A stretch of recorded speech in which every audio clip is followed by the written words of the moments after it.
खुलुमबाय दिनै 13 मार्च 2024 बुधबार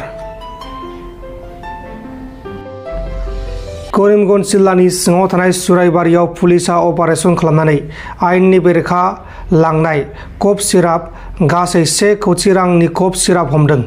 पुलिसा नागा चेकिंआव गंसे ट्राकनिफ्राय कफ सिरापखौ हमनायजों लोगोसे जाथायाव लोब्बा थानाय 2 दायनिगिरिफोरखौबो एरेस्ट खालामदों। हमजानायफोरनि मुङा जाबाय सदानंद रय आरो सागनय रय, सानैबो वेस्ट बेंगलनि थागिबि। मुंदांखा एक्टर आरो टीपीके राजखान्थि हान्जानि चीफ विजय तालापाती बिथाङा कानि बेरेखा फोसावदों। बिथाङा बुंनाय बायदिब्ला जोंनि तामिलनाडु सोरखारा काखौ माब्लाबाबो गनायना लानाङा आरो बे आयेनजों जेब्लाबो इमप्लिमेन्ट जानाय नङा होननानै रोखायै बुंदों। आथिखालाव अनलाइननि जुगाव गोबां मानसिफोरा एसआईपि आरो लाम साम दोननानै गावनि इयुननि थाखाय रां जमा खालामदों, जेरै ग्र' एप, मतिलाल एप आरो बायदि बायदि ट्रेडिं एप्सफोराव। लोगोसे बेंकआव थांनानै नोंथांमोना एसआईपि आरो लाम सामनि सुबिदाखौ लानो हागोन। आसामनि गुबुन गुबुन जिल्लाफोराव कानि बेरेखा गोख्रों सोमावसारनाया सोलिगासिनो दङ। उदालगुरि जिल्लायावबो कानि बेरेखा आसुआ गोख्रों सोमावसारनानै काखौ बोखारफिननांगौनि थाखाय दाबि दैखांदों। ইয়াতে সদৌ ওদালগুৰি জিলা ছাত্ৰ সন্থাই এই জোৰ সমৰত আমি এটা কাৰ্যসূচী গ্ৰহণ কৰিছিলোঁ।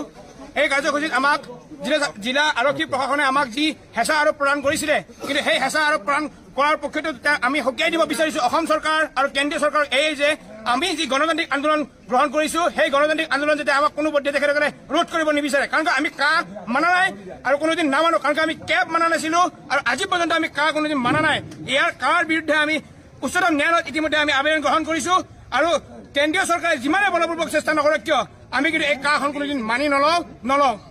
উদালগুৰিত এক সুকীয়া পৰিৱেশে বিৰাজ কৰিছে, আৰক্ষীৰ লগত আপোনালোক হতাহতি হৈছে, জোৰ আপোনালোকৰ হাতৰ পৰা নুমাই দিয়া হৈছে, কি ক'ব এই ক্ষেত্ৰত? হয়, আমাৰ ওপৰত তেখেতসকলে জোৰ জবৰদস্তি কৰি আমাৰ যি গণতান্ত্ৰিক আন্দোলন, আমাৰ যি গণতান্ত্ৰিক যি আমাৰ ভাষা, সেই ভাষা তেখেতসকলে আমাৰ গণতান্ত্ৰিক ভাষা তেখেতসকলে নস্যাৎ কৰিব বিচাৰিছে। এইটো আমি কোনোদিন গ্ৰহণযোগ্য নকৰোঁ আৰু তেখেতসকলক আমি সকীয়াই দিব বিচাৰিছোঁ যে চৰকাৰৰ দমন নীতিৰ আগত আমি কোনোদিন নচলো আৰু চলা নাই। আমি আজি উদালগুৰি ছাত্ৰসন্থাই সকীয়াই দিছোঁ, অসমীয়া জাতিয়ে কোনো কাৰণত কা নামানে আৰু সন্মানীয় প্ৰশাসন বিভাগ আমি অনুৰোধ জনাইছোঁ আমাক লৈ কোনো ধৰণৰ দমন নচলাব।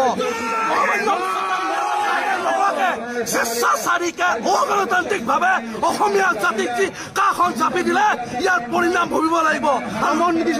এই দমন আমি ঘূৰাই পেলাম, কিন্তু সন্মানীয় প্ৰশাসনক আমি শ্ৰদ্ধা সহকাৰে এই উদালগুৰি মন্দিৰৰ পৰা কৈছোঁ আমাক দমন নচলাব। অগণতান্ত্ৰিকভাৱে যি আমাৰ অসমীয়া জাতিটোক নিঃশেষ কৰাৰ ষড়যন্ত্ৰ চলিছে, নৰেন্দ্ৰ মোদী, অমিত শ্বাহ আৰু অসমৰ মুখ্যমন্ত্ৰী ডাঙৰীয়াক তেওঁলোকে প্ৰশ্ন কৰক। উদালগুৰি শ্বহীদ মাত্ৰ 100 মিটাৰ আপোনালোক আবদ্ধ হৈ থাকিলে।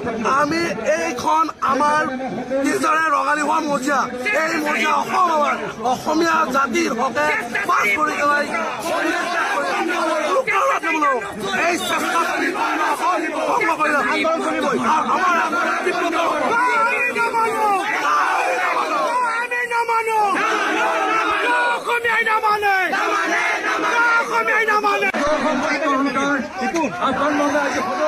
জিলা ছাত্ৰ সন্থাই ওদালগুৰি চহৰত নাগৰিকত্ব সংশোধনী আইন বলবৎ কৰিবৰ কাৰণে কেন্দ্ৰীয় চৰকাৰে যিখন অধিসূচনা জাৰি কৰিছিল তাত তীব্ৰ বিৰোধিতা কৰি আজি সদৌ ওদালগুৰি জিলা ছাত্ৰ সন্থাই এই ৰাজপথত জোৰ সমদল কাৰ্যসূচী ৰূপায়ণ কৰিছে।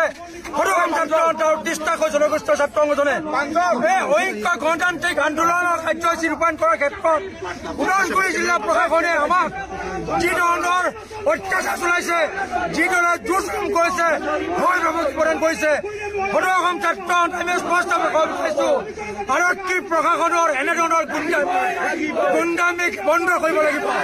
ছাত্ৰ সন্থাৰ ঐক্য গণতান্ত্ৰিক আন্দোলনৰ শ্ৰদ্ধা লাগিব। नोंथांमोन दिननि खौरांफोरा बेखिनिल'मोन। बेखिनिसिम नायनायनि थाखाय नोंथांमोननिसिम रोजा रोजा साबायखर। गोजोन्थों। एसेनोसै। जय बर' हारिनि।